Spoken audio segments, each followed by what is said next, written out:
ఆంధ్రప్రదేశ్లో ప్రభుత్వ మెడికల్ కాలేజీలు దాని అనుబంధ ఆసుపత్రులను పీపీపీ అంటూ ప్రైవేట్ భాగస్వామ్యంలోకి తీసుకెళ్లాలి అనుకుంటున్న చంద్రబాబు నాయుడు గారి ప్రభుత్వ ప్రయత్నాలు ఫలించడం లేదు.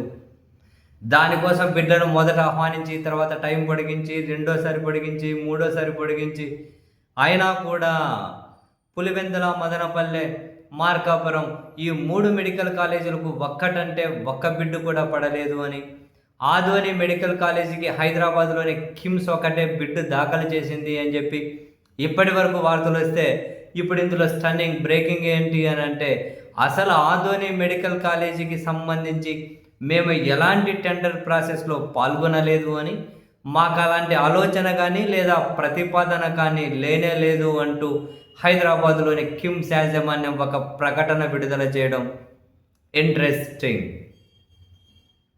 ఇప్పటి వరకు వాళ్ళు ఒక్కరే పాల్గొన్నారు, పక్క స్టేట్ వాళ్ళు పాల్గొన్నారు. హైదరాబాద్ కిమ్స్ వాళ్ళు వచ్చి ఆదోనిలో వాళ్ళు తప్ప ఎవరూ రాలేదు అని చెప్పి చర్చ జరుగుతూ వచ్చింది.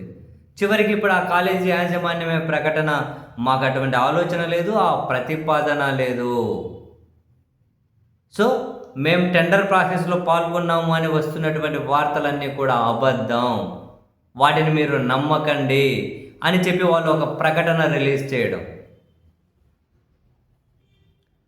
యాక్చువల్గా జగన్మోహన్ రెడ్డి గారు చాలా క్లియర్ కట్గా వాన్ చేసుకుంటూ వెళ్తూ ఉన్నారు.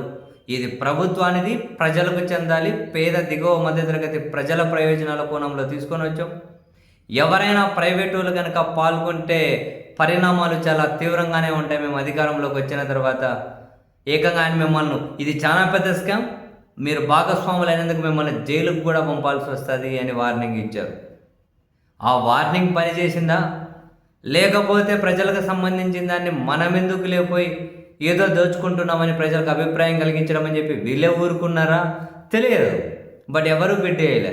ఒకరు వేశారు ఆదోని మెడికల్ కాలేజ్ అనుకుంటే వాళ్ళ నుంచి ప్రకటన వచ్చింది, తూచి మేము వేయలే, మాకు ఆలోచన కానీ ప్రతిపాదన కానీ లేదు అని చెప్పి వాళ్ళ నుంచి రావడం ఇంట్రెస్టింగ్. అంటే ఆ ఒకటి కూడా వేయలేదు అంటే ఈ 4 మెడికల్ కాలేజ్ మొదటి విడతగా పీపీపీ అని ప్రైవేట్ భాగస్వామ్యంలోకి తీసుకెళ్లాలనుకున్న ఆలోచన ఒక్కటి కూడా రాలే. ఇప్పటివరకు ఒకటి వచ్చింది అనుకున్నా, అది కూడా రాలేనట్లేనా?